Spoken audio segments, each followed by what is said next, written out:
The truth they'll never admit. The narcissist who replaced you, eventually they start resenting that new person and quietly obsessing over you because new supply doesn't fix their emptiness. It only delays it. And when the fantasy fades, guess who lives rent-free in their mind? You.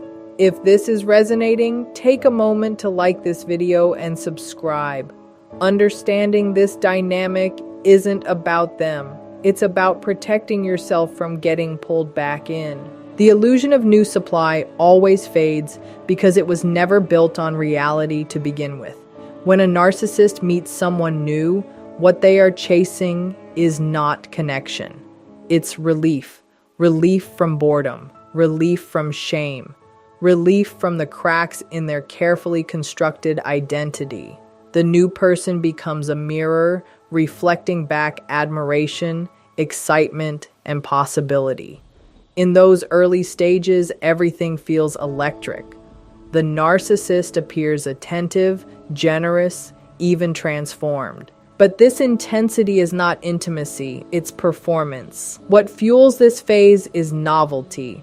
Novelty is powerful because it doesn't require depth. The new person hasn't yet seen the manipulation, the entitlement, the emotional inconsistency. They are responding to charm, to curated vulnerability, to grand promises. And the narcissist thrives in that environment because it allows them to control the narrative. They can be whoever they need to be to secure admiration. But novelty is temporary by nature. As the relationship progresses, the new person begins to have expectations. They want reciprocity, they want emotional presence, they want accountability, and this is where the illusion begins to crack. The narcissist cannot sustain the mask indefinitely because it requires constant effort and constant external validation. When admiration becomes routine instead of intoxicating, it stops delivering the same ego boost. The new supply eventually starts to resemble a real human being rather than an idealized reflection. They may question inconsistencies, they may express hurt, they may set boundaries, and to the narcissist, this feels like betrayal. Not because the partner has done something wrong, but because they have stopped serving as a flawless mirror. Disappointment creeps in. Irritation grows. The same devaluation that once happened to you begins again. The narcissist may convince themselves that this new person is flawed, ungrateful, insufficient. But what they are truly reacting to is the fading of fantasy. Without fantasy, they are left confronting the same internal emptiness they were trying to escape. Narcissists idealize the past when the present disappoints them because their emotional world is driven by comparison, not stability. When the current relationship begins to feel ordinary, demanding, or frustrating, they do not look inward and ask what they could do differently. Instead, they scan their history for a more flattering memory. The past becomes a curated highlight reel, carefully edited to soothe their wounded ego. This doesn't mean they suddenly develop insight or genuine nostalgia. It means the present has failed to maintain the illusion of perfection. When new supply no longer feels exciting or compliant, the narcissist experiences what feels like a personal slight. They interpret normal human behavior, fatigue, boundaries, emotional needs, as rejection. That sting activates their defense system, and one of their strongest defenses is rewriting the narrative. In that rewriting, you often become idealized. They may remember how attentive you were in the beginning, how much you tolerated, how strongly you admired them. They conveniently forget the conflict, the manipulation, the emotional exhaustion. Memory becomes selective because it serves a purpose: self-protection. If the present feels disappointing, then the past must have been better. And if the past was better, then the problem cannot possibly be them. This idealization of the past is unstable. It can shift quickly from praise to blame. One moment, you are the one who understood them better than anyone. The next, you are labeled difficult or ungrateful.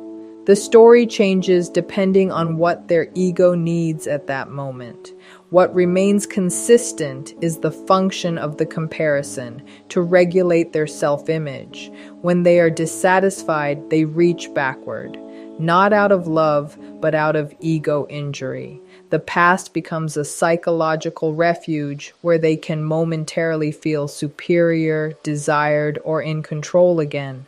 But because this refuge is built on distortion, it never truly comforts them. It only deepens the cycle of dissatisfaction and comparison that keeps them emotionally restless. You represent a time when their false self felt powerful and admired. That is what lingers in their mind, not the real relationship, not the emotional damage, not the instability, but the version of themselves they were able to project when you were still invested. In the early phase, when you believed in them, supported them, defended them, or simply gave them consistent attention, their constructed identity felt solid. Your validation acted like scaffolding, holding up something fragile inside them. A narcissist operates from a split between a grandiose exterior and a deeply insecure core. The false self is the polished, confident, exceptional image they show the world. It requires constant reinforcement. When you admired them, when you were impressed by their charm, when you tolerated their behavior or gave them the benefit of the doubt, you were unknowingly stabilizing that false self. In their mind, that period becomes associated with strength, success, and control. But here's the distortion. They don't fully separate you from how you made them feel about themselves. You are not remembered as an autonomous human being with your own needs and complexity. You are remembered as an emotional resource, a source of admiration, a witness to their grandiosity. When that dynamic shifts, when you question them, withdraw, or stop feeding the image, it creates a rupture. And if you ultimately detach, that rupture becomes permanent. Later, when new supply doesn't provide the same intensity of validation or begins to challenge them, they feel that familiar instability again, and their mind drifts back to a time when the mask felt more secure. That time often includes you, not because they've developed empathy or remorse, but because you represent a period when their illusion felt intact. It's less about missing you and more about missing the reflected version of themselves they once saw in your eyes. New supply cannot erase the emotional imprint you left because narcissistic dynamics are not clean breaks. They are unresolved ego injuries. When a narcissist moves on quickly, it can look like you were replaceable, like the connection meant nothing. But internally, the story is more complicated. Narcissists do not process endings in a healthy, reflective way. They suppress, deflect, and distract. And distraction is not the same as healing. When you were in their life, there were emotional exchanges that shaped their internal narrative. You saw certain vulnerabilities. You witnessed inconsistencies. You may have confronted behaviors others ignored.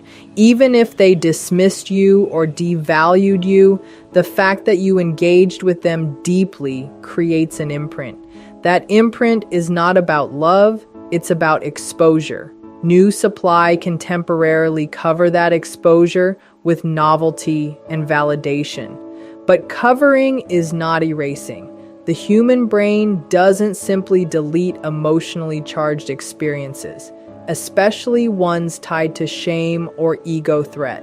If you challenge their superiority, if you withdrew admiration, if you left on your own terms, that becomes a psychological bruise. And bruises linger beneath the surface. So even while they are idealizing someone new, parts of their mind are still negotiating the unresolved feelings connected to you. They may replay arguments, they may mentally justify their behavior, they may fantasize about proving something to you indirectly.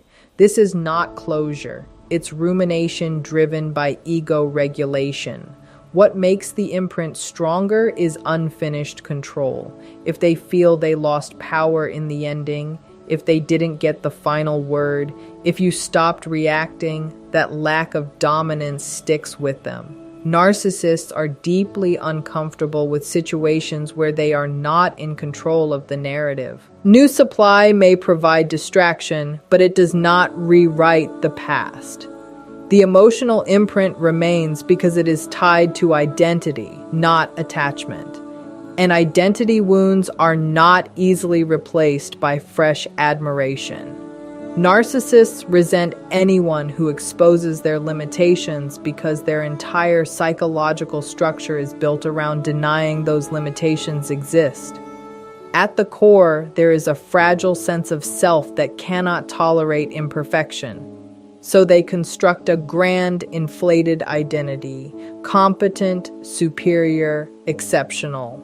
This identity must be protected at all costs. When someone sees through it, questions it, or simply refuses to endorse it, that protection system goes on high alert. Exposure doesn't always mean confrontation. Sometimes it's subtle. You may have noticed inconsistencies. You may have stopped applauding achievements that didn't match reality. You may have asked for accountability when promises were broken. To a healthy person, those are normal relational behaviors. To a narcissist, they feel like threats. Because when you highlight a limitation, even gently, you activate shame, and shame is intolerable for them. Instead of processing that shame, they convert it into anger or resentment. It's psychologically easier to label you as critical, disloyal, or difficult than to accept that you've identified a weakness. The resentment grows not because you harmed them, but because you disrupted their illusion of superiority. Over time, this resentment can intensify. They may replay moments where you challenge them. They may distort memories to make themselves the victim. They may tell others that you never supported them or always doubted them. These narratives are defensive maneuvers designed to restore their ego balance. Ironically, the people they resent the most are often the ones who saw them most clearly. When you no longer accept the mask at face value, you become dangerous in their internal world. You represent the possibility that others might see what you saw. That is why even after moving on, even after finding new supply, there can be lingering hostility. It's not about love lost, it's about a wound to their constructed identity. And anyone who has witnessed their limitations becomes a reminder that the grand image is not as invincible as they need it to be. Comparison becomes a silent obsession because narcissistic self-worth is not internally grounded.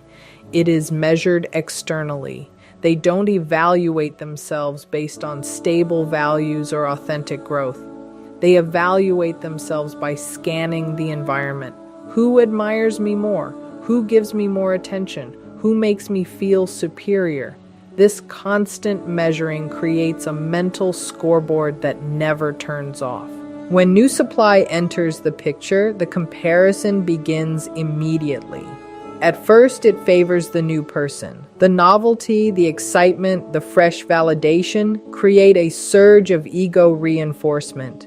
But as time passes and the intensity normalizes, the mind starts looking backward. How did you respond in similar situations? Were you more compliant, more impressed, more tolerant?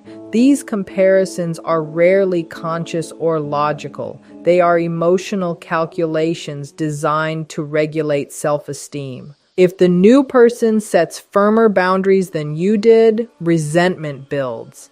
If they don't provide the same level of admiration you once gave, dissatisfaction grows. The narcissist may not openly admit they are comparing, but internally, they are constantly weighing who reflects them better. It becomes less about the individual partners and more about which one sustains the grandiose image more effectively. This comparison doesn't stop with romantic partners. They may compare careers, lifestyles, social media presence, or perceived happiness. If they believe you are thriving without them, the obsession intensifies. Your progress becomes an ego threat. If they believe you are struggling, they may feel a twisted sense of validation. Because their identity is unstable, they rely on comparison to feel anchored. But comparison is inherently unstable. There is always someone who reflects them better in the moment until that reflection fades too. So the mental scoreboard keeps shifting, never offering lasting satisfaction. And in that restless evaluation, you remain part of the equation, not as a person they deeply understood, but as a benchmark against which their ego continues to measure itself. Their lack of object constancy keeps them emotionally unstable because they struggle to hold a balanced, steady view of people when those people are not actively meeting their needs. In healthy emotional development, object constancy allows someone to maintain a sense of connection and security even during conflict or distance. It means you can feel upset with someone and still remember that they care about you. You can be apart and still feel bonded. Narcissists often lack this stability. For them, people exist in extremes. When someone is validating, attentive, and admiring, that person is good, valuable, even idealized. But the moment that validation drops because of disagreement, boundaries, or simple human imperfection, the internal image shifts. The person becomes disappointing, frustrating, even hostile in their perception. This rapid flipping between idealization and devaluation creates emotional chaos not only for their partners, but for them as well. Without object constancy, they cannot internally soothe themselves during moments of relational strain. They depend on external reassurance to regulate their emotions. If that reassurance is absent, it feels like abandonment, not mild disappointment. Abandonment.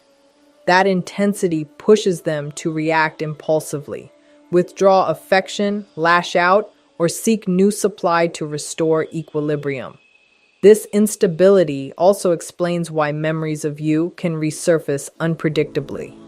When new supply is physically present and validating, they may barely think of you. But the moment there is tension, distance, or perceived rejection, their emotional system scrambles for prior sources of regulation. You reappear in their mind not because of steady affection, but because their internal world cannot maintain continuity. They do not hold a consistent emotional narrative about people. Instead, their perceptions fluctuate based on how regulated they feel in the moment. And since their regulation depends heavily on external input, their relationships are marked by dramatic swings, unresolved attachments, and a constant search for someone to stabilize feelings.